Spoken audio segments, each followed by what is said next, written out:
One doctor, this wasn't an opioid company, one doctor was so fond of graft, she was in Withville, that she put up a sign-up sheet in the back of her office for reps to buy to sponsor her daughter's upcoming beach trip to Carowinds, to the amusement park, not to the beach. And one did, not Purdue. So in 2000, Dr. Macy writes this letter. The letter says, "So prescient, my fear is that these distressed rural communities are sentinel areas, just like San Francisco and New York were in the early years of HIV. And of course, so prescient, so spot on. He was written off as some kind of kook. Nobody paid attention to him. Their money talked. He would go testify in Washington for the DEA, the FDA. Everybody just wrote him off. He would always be testifying by himself, and then there would be 19 other people representing the companies testifying on the other side. He was pretty much alone. In 2007, well, actually in 2002, working out of Roanoke, Virginia, the U.S. Attorney's Office started investigating Purdue for criminal misbranding because they had seen crime just skyrocket in places in the coal fields. And they used Art Van Zee and some of his activist parents who had been collecting data and stories about the trouble this drug was causing in their communities. And in 2007, in Abingdon, the company admitted in a guilty plea hearing and then later in a sentencing hearing that they had criminally misbranded the drug, that they had lied, they had used false data, false charts, they had left out critical early studies that showed that people could get addicted. They had just left that out of the reports. And so the company was fined $600 million on a felony misbranding charge, and the 3 top executives got misdemeanor versions of those charges. But no one went to jail, and guess what? OxyContin continued to climb. The company's holding company, Purdue Frederick, was actually the company, thanks to Rudy Giuliani, who negotiated this deal on behalf of Purdue. Purdue Frederick actually was no longer permitted to do business with the government, Medicaid, Medicare, TRICARE. And so Purdue Pharma itself was allowed to continue selling unabated. And finally, in 2010, they reformulated the drug, which Art had been asking for 14 years earlier. So that's Sister Beth Davies. She's a drug counselor. She's 86 years old. She and Art still collaborate on all of the patients in Lee County. He is mainly a substance abuse doctor now. She's their drug counselor. 86 years old. They both work about 14-hour days. These are some parents. They organized early on, parents of the children who had died of OxyContin overdose. At the sentencing hearing, it was a rainy day. They marched. Ed Bish on the bottom, he was an IT worker in Philadelphia. And this was before the internet and websites were big. And so he figured out how to organize the effort against OxyContin. He called his website oxykills.com. But it was a message board. And so it would be memorials to all these children who had died. And he also helped in the case. Lee Nuss, her son Randy, died 19. He had just graduated from high school. He was about to go to college. They ended up using his college fund to pay for his funeral, 1 OxyContin pill. And the trial, well, it wasn't a trial, it was a sentencing hearing in Abington in 2007.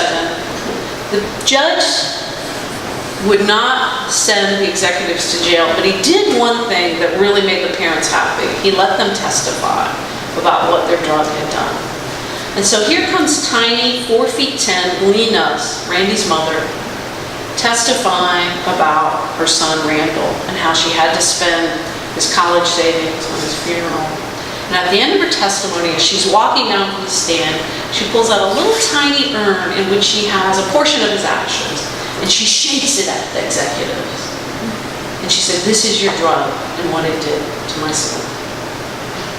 Her husband died about 4 weeks ago. Well, actually about a week before the book came out. It was his dying wish. She had helped me a lot with the book. It was his dying wish that their niece drive her up to Roanoke for the book launch event at the Taubman Museum. It was a great photo exhibit. If you're in Roanoke before the end of the year, it's a great exhibit of the photos of the book. It's free. And so Lee came up, and she brought with her this, she's in her 70s now, she brought this tiny little boy who she had fostered. He was an opiate orphan. She had become a foster mother, and she had adopted him. Super moving. So in Roanoke, where I live, by the time OxyContin was reformulated in 2010, the pills grew increasingly hard to get, and many teenagers and 20-somethings who had already been experimenting with the pills were already hooked. So the drug dealers, being businessmen that they are, stepped in to fill the demand, knowing that the fear of becoming dopesick portended one hell of a business model. This is Tess Henry. She's probably the person I followed for the longest in the book. Her mother, Patricia, became very close to them. Tess is the daughter of a surgeon. Her mother, Pat, is a hospital nurse at Louisdale. I began following their story in 2015. This is how close this epidemic is. My friend Elizabeth called me one day and she said, I found a dog running loose in my neighborhood. She lives in South Roanoke, up off Peakwood Drive, one of the nicest neighborhoods in the city. She returned the dog. It was Tess's rescue dog. And she returned the dog, and there was Tess and her mother, and they were totally stressed out. Tess had just had a baby. Her mother had to go to work. She didn't know if she could leave Tess, her heroin-addicted daughter, home alone with the baby. She didn't know what to do. And so my friend Elizabeth said, my friend Beth might be writing a book about the heroin epidemic. Would you be willing to talk to them? And unlike in 2012, when almost no one wanted to go on the record about the heroin situation for the newspaper series I did, they immediately both were in. And they said, you have no idea how much we have struggled. Us with our resources, us with our degrees and our higher education degrees and our doctor certifications, how hard we have tried to get her treatment. Tess had been initially prescribed 2 opioids at an urgent care center in Roanoke for a simple case of bronchitis. 30 days, both of them. I said, how did you know at the end of the 30 days what you were feeling? She was feeling dopesick. How did you know that was dope sickness? How did you know that's what it was? She said, I Googled my symptoms and I thought, holy crap, I'm addicted. So when the pills that she was taking, that she was buying off the black market, she worked at River and Rail, a really nice restaurant in South Roanoke. When the pills became really expensive, her drug dealer, who was dating one of her coworkers at the restaurant, said, well, here's heroin, and look, it looks just like the pills when you crush them up. You can start snorting that. And it said it's a lot cheaper and the high's better. And then after a week or so, she realized she wasn't getting as high as before, or she was starting to get dope sick sooner. The dealer said, well, here, if you shoot it up, that will keep you from being dope sick. She said after 3 shots, she wrote this in her journal, I was in love. She would be arrested for stealing a plumbing implement from Lowe's, which she planned upon for drug money, whereupon she learned in jail that she was 5 months pregnant. She had no idea. She learned it when a jailer showed up with a little cup of Tylenol with codeine. And the codeine was, they pregnancy test all the women. And that was how they told her she was pregnant. 5 months pregnant. I met her shortly after she gave birth, and I watched as Tess bounced from rehab to outpatient program to losing custody of her son, and then homelessness and prostitution. Her mother says it's like watching someone slowly drown. She would show up at home periodically when she wasn't living on the street. She would try to get it together. Her family sent her to a couple of different rehab centers, all abstinence only. This picture was taken shortly after Thanksgiving of 2016. Tess had come home. You see she has an abscess bandage on her arm. She had done all the shopping for the entire extended family, had made the whole Thanksgiving meal, and no one except for her mother thanked her. That is how much her family couldn't deal with the fact that she was a heroin addict. How much they couldn't talk about it. They were so ashamed of it. And they thought the only thing to do was to write it out with tough love, and eventually she would come around.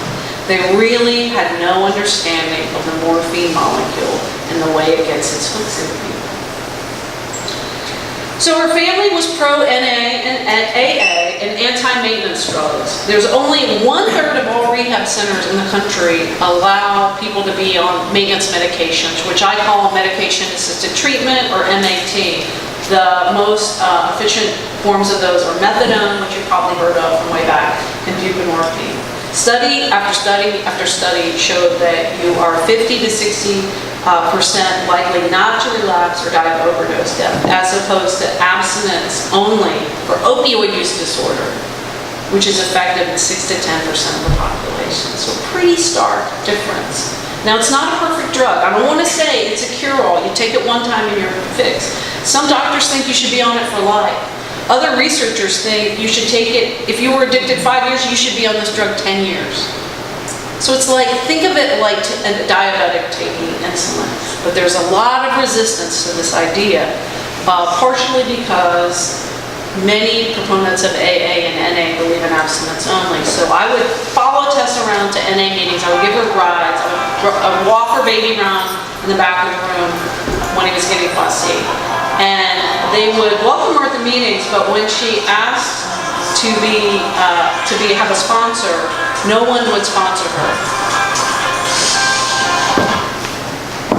because they considered her unclean. They considered she was replacing one drug with another.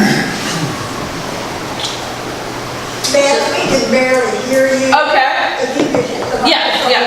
closer, please. So Tess checked herself out of the Las Vegas rehab last spring. Her mother had sent her to a Las Vegas rehab with the backing of her family and her grandfather. And she was homeless on the streets. We learned later that she was sleeping in casinos, in the corners of casinos. She was sleeping in abandoned minivans, in the trailer of a pimp. She was dealing drugs too, as she had all along. Middlemaning, she called it. She was dealing in order to fund her own habit.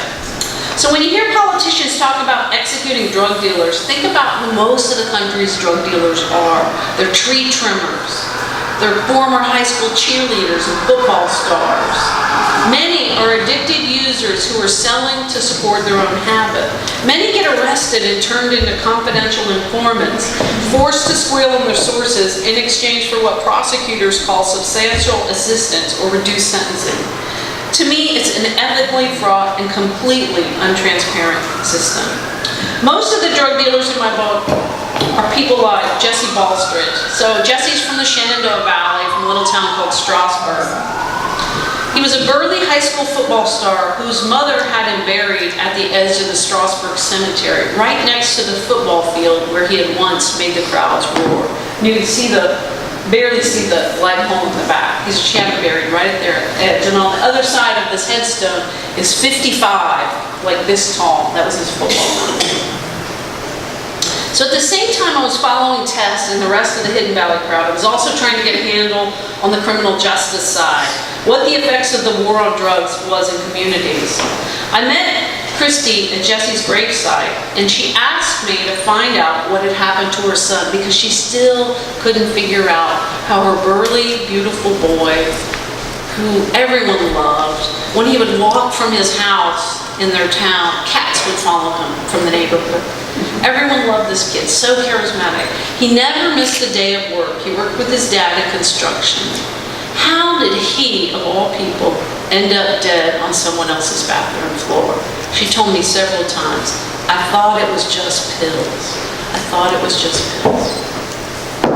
She asked me to find out what had happened, and that's really the driving question at the beginning of the book. At the beginning of the book, I drive to a federal prison in West Virginia to interview this thrice-convicted drug dealer who had landed in Woodstock in late 2012 and who had set about turning a town of a handful of heroin users into hundreds almost overnight, as the police and prosecutors told the story. It turned out it was a lot more nuanced than that, but he did do that. Ronnie Jones, he did it largely because he couldn't find a job when he got out of prison. He came to the community from prison to serve the last part of his sentence working in a chicken plant. And when he couldn't get a job afterwards, he remembered that the people in the break room at the chicken plant were all doing pills. And somebody had said to him, if you want to make money, don't go back to dealing marijuana and crack. You really need to bring heroin involved, and that was what he did. It's a grim story. We now have 2.6 million people addicted to opioids in this country. Some experts believe it's 4 million, as high as 4 million. And as story after story shows, playing drug dealer whack-a-mole isn't making the problem go away. Because once you're hooked on an opioid, somebody told me recently, that first time you feel a sweat from the absence of opioids, you're in for it. So it's not just going to go away. If we arrested every Ronnie Jones operating today, we'd still have 2.6 million people addicted to opioids. Desperate people willing to do anything to stave off dope sickness. So I'm not a public health expert, but I spend a lot of time in this, and I do have some thoughts about some things we can all advocate for. One of the kind of the low-hanging fruit of this, in my opinion, is to expand access to MAT, medication-assisted treatment, especially buprenorphine and methadone.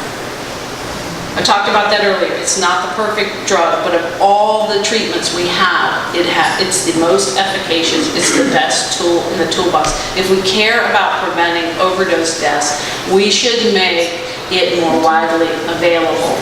We should make it available to people like Tess.